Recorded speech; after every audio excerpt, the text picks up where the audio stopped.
sampun sumadya panjenengan kantun utusan abdi sing jenengan percaya. Mergo niki ora sasae abdi ya perintah lho nggih. Bebayane niki. Ya. Kok narung celuk aku percaya karo. Warung bisane leda-lede niku.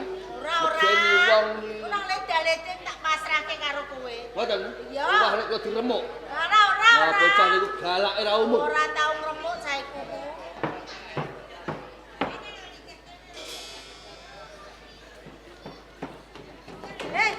Arum. Mboten kok. Lho piye to? Lho.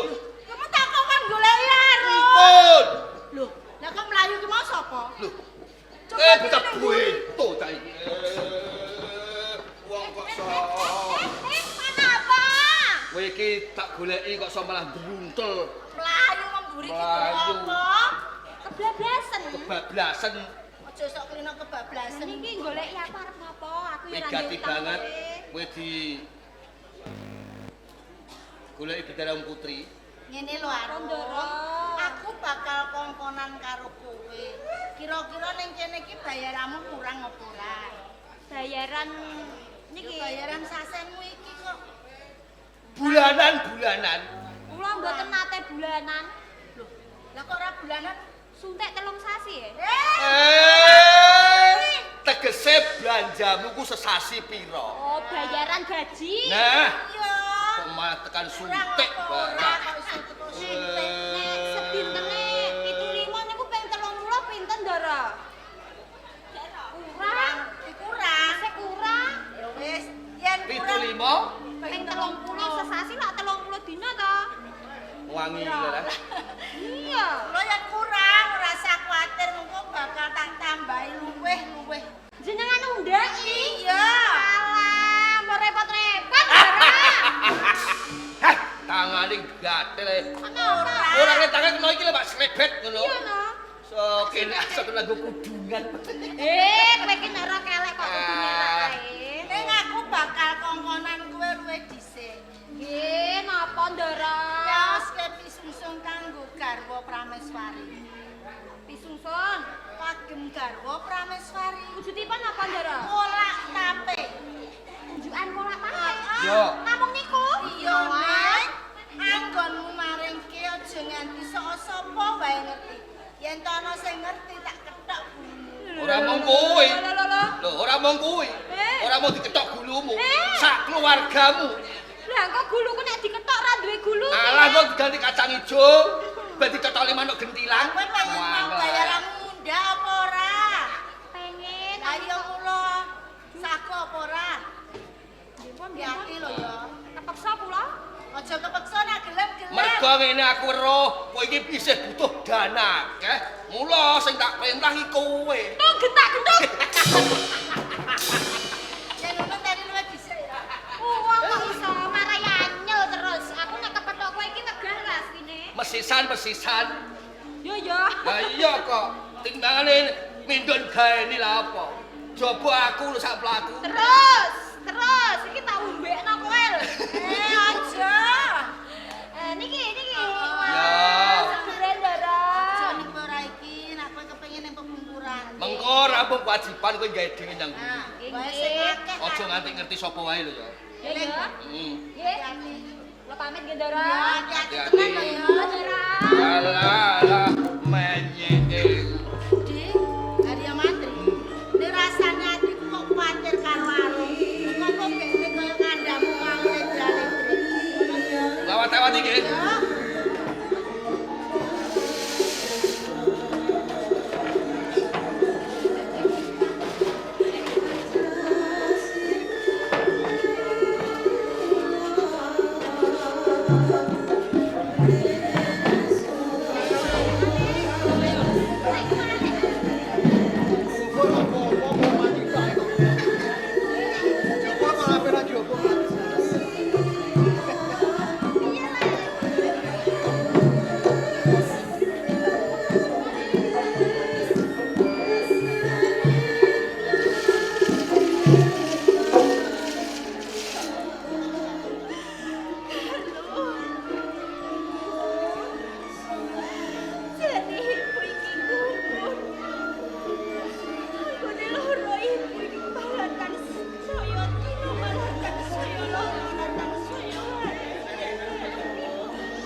Ndara Prameswari, Ndara.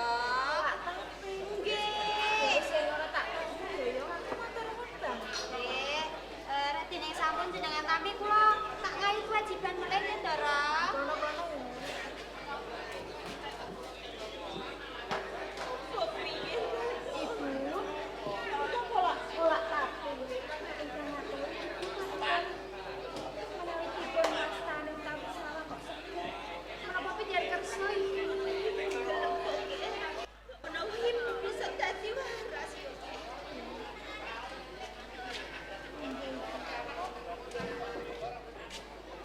Rasane seger banget. Meneh yo ngene lho.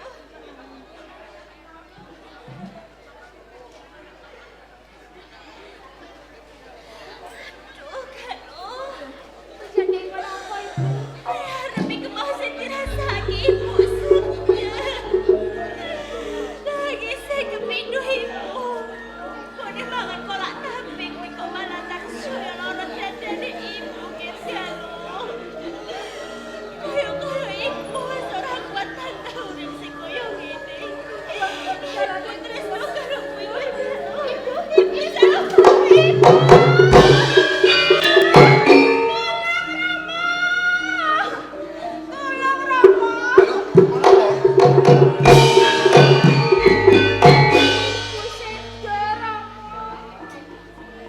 Ibumu sedo. Mesake layone ibumu. Prajurit Rokingan.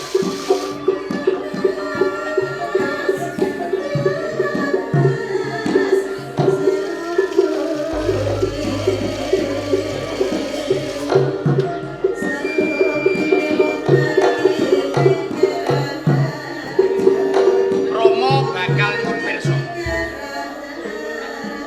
Sadurunge ibumu Prameswari sedo. Iki ana tamu sapa kang suwanane tilam pagunungan ibu? Niki wau wonten suwanipun abdi ingkang nami Arum, utusan saking Ibu Paduka Kurawa. Arum sowan rene. Ji, Utusane ibumu Padukali. leres Banjur perlune apa? supados nyaosaken kolak tape minangka pisusun konjuk dene Kanjeng. Kolak tape. Ji, Coba-coba.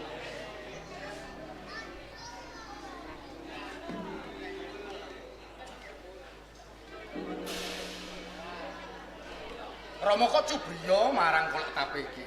Mula gawa nyang pepungkuran bakak kekewan coba. pira?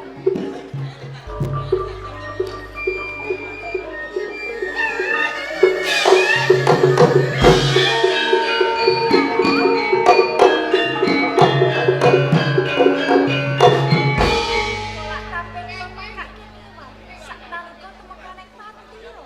Yen kaya ngono cetha kolak tape mau mawa daru peksi. Apa pancen disengaja? Ibumu Padukali ku ngalap marang patine garwa Prameswari. Mula kanthi kuwi sawetara mapan ana ing pepungkuran tak labrake Padukali.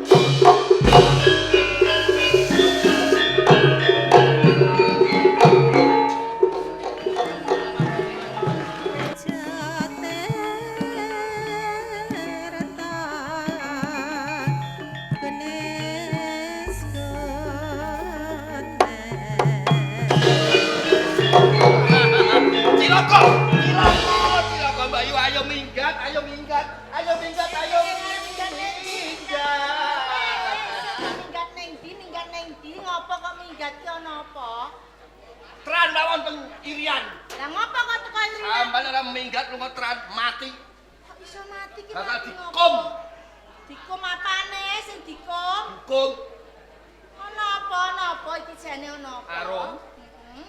ini kan perintah Iso saring kolak tape. pancen. Nah, kadengangan Sang Prabu Lembu Merdadu. Lah saiki Sang Prabu Lembu Merdadu duka yayah sini. Nek ora minggat mati. Yen aku mbok jam minggat, aku nak ra sida dadi garwa Prameswari. Wis ora dadi garwa Prameswari. Ayo. Kowe iki lali apa piye to? Aku saiki nang duwe aji pengasihan diajak duduk kok iso. Oh iya ya. Arep mbok jam minggat ki nek ya ora ana gunane. kula mboten melu-melu lho ya. Oh, wis ora apa-apa. Ayo. Ayo.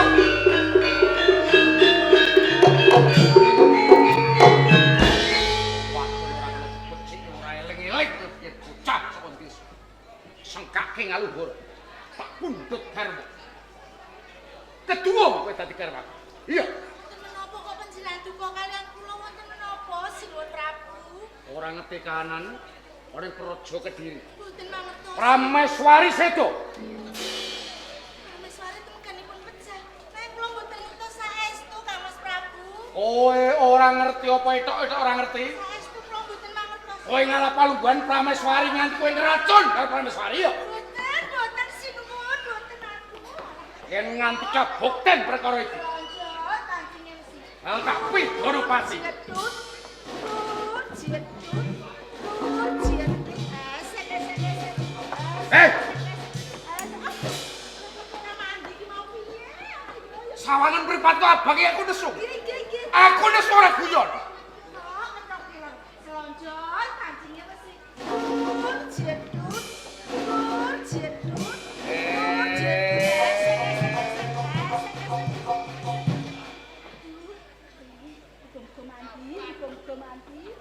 Sinuwun, monggo kula aturi sareh langkung rumiyin ampun duka ingkang kados. sare-sare piye ana kedadian kaya ngene kok sare-sare kepiye Nanging saestu kula mboten mangertosi lan kula mboten tumindak ingkang kados ngaten.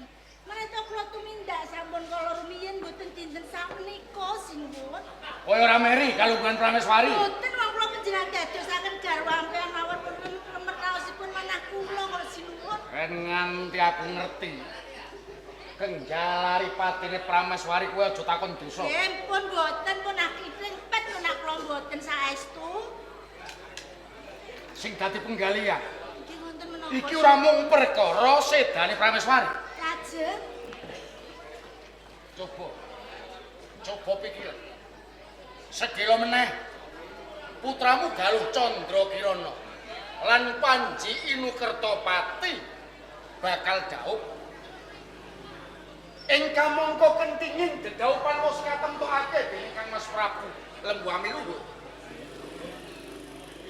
hayang ganti garwa Prameswari sedo nalika ing besok dhauping temanten ora ana wong tuane wadon kang nderekake njur kepiye coba gampil to Kang Mas Prabu menika babakan menika. kok gampil Lah nggih, gampil jalaran panjenengan mundhut malih wanita minangka dados garwa Prameswari. rumangsamu gampang apa piye golek bojo Lah nggih gampil kok panjenengan menika satunggalipun sasembahan. Tartamtu boten wonten wanita kang boten kersa kalian panjenengan. wong wadon kuwi bisa nampa yen panjenengaku lagi kuwasa nanging yen aku wis ora duweni kuwasane negara Kediri aku bakal ditinggalake saya meneh putraku akeh iya yen bisa nampa kabeh putra-putraku yen ora Nggih tartamtu sagah mung dipun pundhut garwa kalian panjenengan tartamtu piyambakipun ugi sagah nampi kalian putra-putra panjenengan to Sinuwun. wis ngene wae Nggih. panjenengaku ora bakal mundhut garwa meneh Lho. Lajeng kados pundi menika bincangipun panjenengan? merga sliramu sing wis ngerti wis kulino gulawentah kabeh para putra sira ndak angkat dadi garwa Prameswari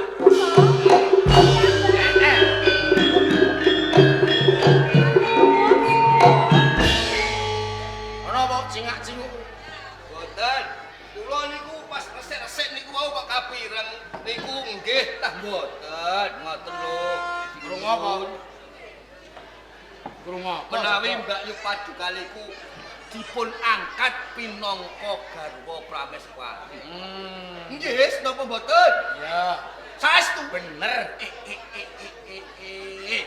lah kok sing kaget kowe Lah, nggih nek dulur kepenak niku rak nggih kula melu ngrasakno penak to, Samprat. karepe dhewe asik kepenak dulurmu kok kowe melu senengi karepmu kepiye Lah niku nunut dulur kuwi rak wonge Lek perkara butuh ya dipikir dhewe-dhewe. Wah, Mbak Yu niku pinter kok, mikirke dulur kok. Mikirke dulur kok. Suwe-suwe ya bosok kuwi. Bayumu dadi garwa Prameswari. Nanging perkara iki ngersa dalem Kang Mas Prabu Lembu Ame Luhur kudu pirsa. Kula timbalono Kakang Patih Jayabaya. Oh, ngaten nggih, kepareng.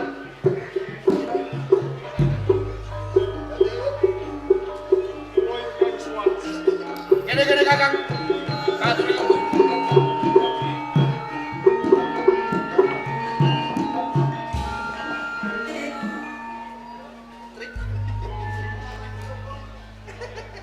Kakang Patih Jayabaya. Nun nggih sinuwun Prabu. Sira ndak kersakake marak.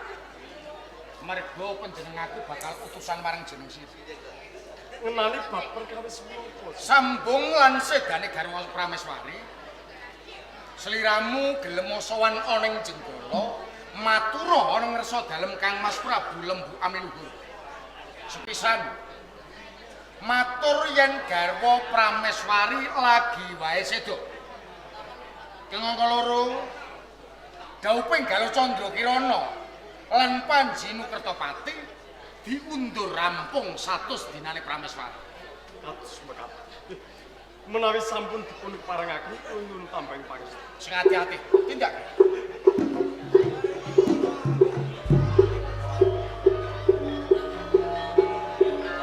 Maju balik. Sira kaangkat minangka garwa Prameswari. Aja kesusu seneng atimu. Merga iki dudu kanugrahan.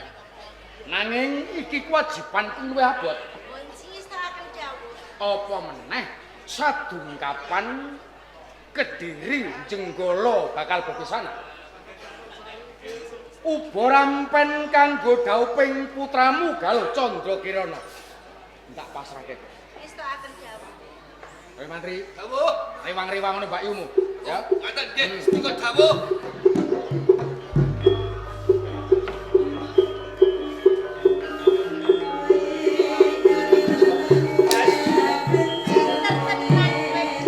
Nyatane sajak lakon diangkat dadi Nah. Prameswari. Reh ning sampean sampun dipunangkat minangka garwa Prameswari. Sakniki upama wong utang pun wayahe mbayar. Bayar. Hmm. Lho aku ra diutang karo kowe kok kon bayar. Lho, ora tenan lah. Kok tenan piye wong aku ki ora diutang kowe kok kon bayar. Panjenengan mboten diutang dhuwit, Lanjut. nanging utang janji. Eling ta mboten? Janjine pripun? Janjine pripun? Ya. Yen to aku kelakon diangkat dadi garwa Prameswari. Kowe kepengin dadi prajurit ana ing Kediri. Lho nggih ha. Ya yen to babakan kuwi ora usah kuwatir, Mbak Yu ora bakal lali ning besok wae aja saiki. Lah wong aku lagi diangkat aku nang ya ora wani matur ana Lho ngarsane. nek sakniki gene. Lah aku ora wani matur ana ngarsane Kang Mas Prabu. Ngenteni niki. Iso. Nek ngapusi kula pradul karo Sang Iya Prabu. wis yen tak aku ngapusi kok bukonen kabeh lakon. Saestu lho. Iya. Oh, iki diade.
patih Kudunawaksa wis ngadep ana sana. Mula dikayugake lenggah.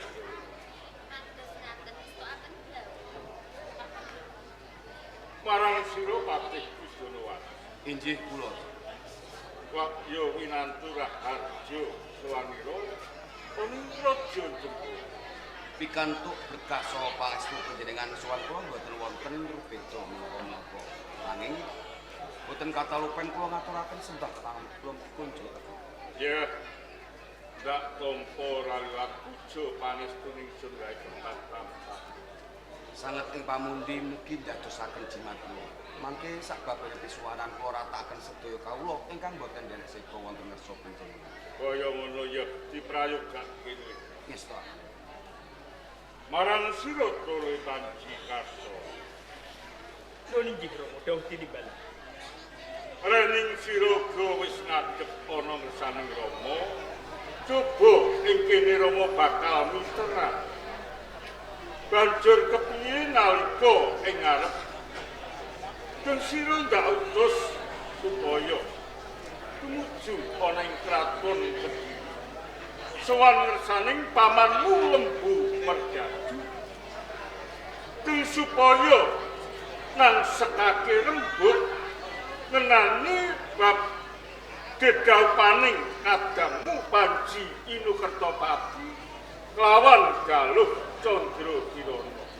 Apa sekira sira wis nampa pawangsulan saka ngersaning paman?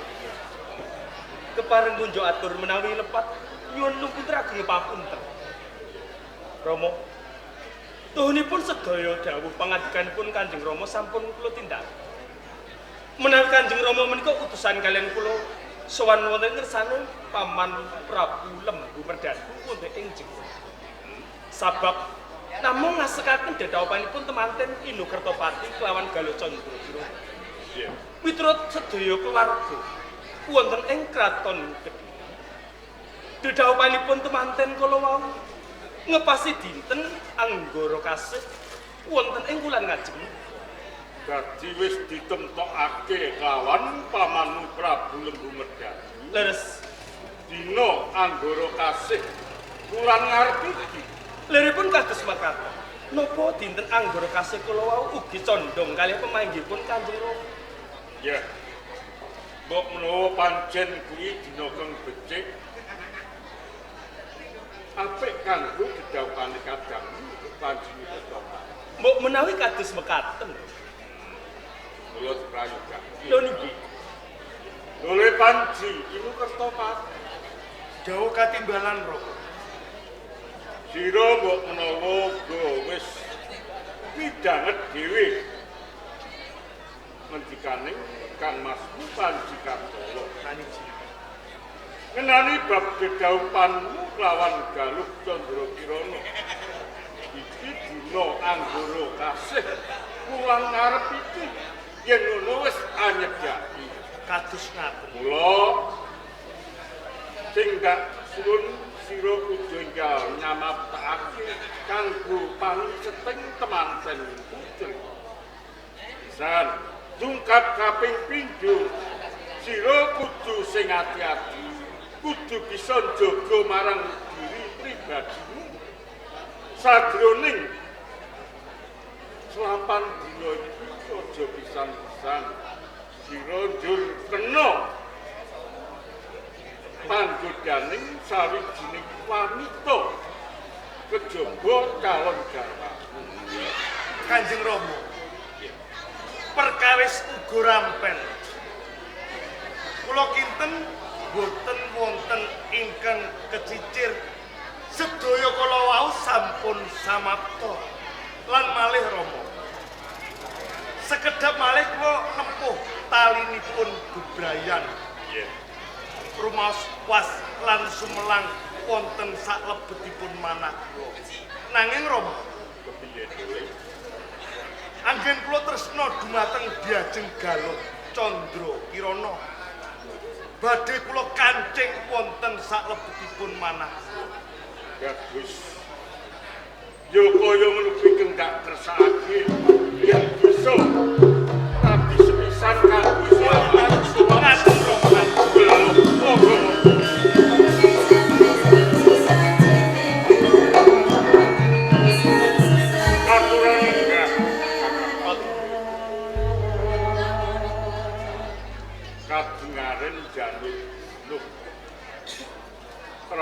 wonten ing Praja Jenggala. Lajeng kula wau namung tindak nglangke kemawon menapa pancen wonten wigatos. Duh, sinuwun. Saderengipun kula munjuk atur sungkem kula kunjuk. Nggih, kula tampi mugi dawa sesami-sami. Suwan kula wonten ing Praja Jenggala. Menika pancen mundi dawuh ngersanipun sinuwun Prabu Lembu Merdati.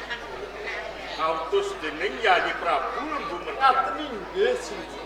Lajeng kautus Keng supados atur kabar layu. pripun? Atur kabar layu. Atur kabar layu. Ngaten Lajeng kula warga ing Kediri sinten ingkang dumugi sedo? ingkang tumekaning sedo nggih menika garwa Prameswari.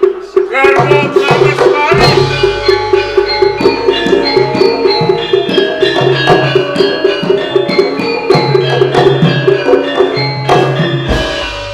Ibune ora ngira babar pisan yen to calon besan Prameswari ing Kediri dina tumekaning sedo. Nuwun sewu nggih Kakang. Lho nggih, Lajeng gerahipun menapa garwa Prameswari kok ngantos ning kene? pancen ngenani grahipun sampun dangu ning jalaranipun ngantos garwa Prameswari tumekaning sedo kala wau maem kolak apis. Kak bibare dahar kolak kafe lajeng sedo. Ngaten. Mbok menawi kemawon pancen menika kangge jalaran. Mbok menawi kemawon sampun mawak gansing pepesan. Ngaten. Yen to Prameswari ing Kediri menika kapundhut dening Gusti Kang Ageng. Ngaten. Nggih namung kemawon. Kakang Jayabata ingkang dadosaken penggalian kula. Ingkang mungkul dedaupanipun putra kula Panji Kertopati kelawan Galuh Candra Kirana menika sampun dipun temtokaken dinten Anggara Kasih wulan ajeng menika. Lah menika ingkang dados pirembagan angka kalih nggih menika ngenani dawuhipun Pinang Kemanten. Sinuwun Prabu Lembu Merdati paring dawuh dumateng kula. Keng supados matur ngersanipun sinuwun Prabu. Dawuhipun kemanten badhe dipun undur langkung 100 dintenipun garwa Prameswari. Kados ngaten. Kersanipun Yayi Prabu Lembu Merdadu ngenani dedaupan kaundur ngantos sakbibaripun 700 dintenipun sedanipun garwa Prabu. Menika leres Nggih. Kakang Patih Jayabata nggih. yen pancen kersanipun Yayi Prabu kados ngaten. Kula namung jumuruh lan kula bisa Oh kados mila mangke sak wangsul kula saking Praja Jenggala.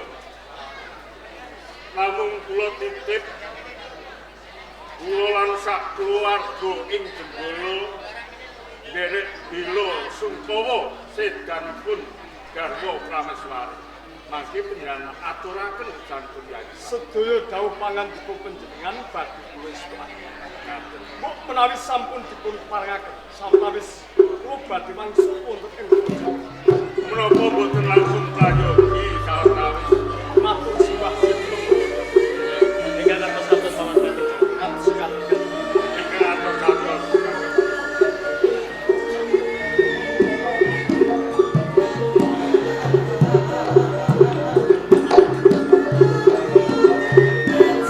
Patih kula.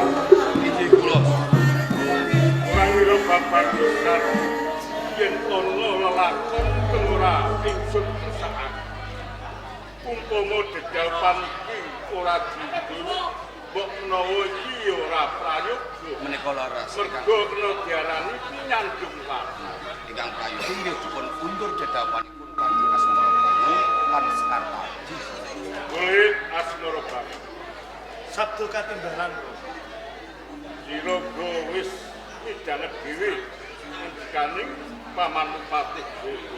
Sampun Menawa dedapanmu diundur supaya nganti sakdinane 100 dinane sedaning calon mara tuamu putu. Lak ya ora dadi rasa serik lan mesgul jroning ati. babar pisan boten Rom. Malah kaporo sampun pas wonten kedadosan ingkang kados ngaten. Dedaupan kula kang undur langkung rumiyin. Nanging Rom, Kepiye kowe? ingkang dados kawigatosanipun kula dumateng calon garwa kula Diajeng Galuh Candra Kirana.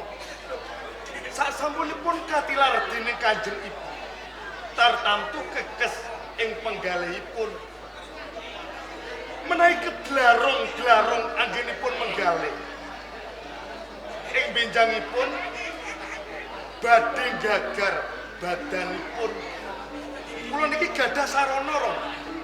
Banjur Darbi Sarana Kula badhe yasa pepetan wujudipun golek kencana kangge nglipur penggalihipun Diajeng Galuh Candra Kirana.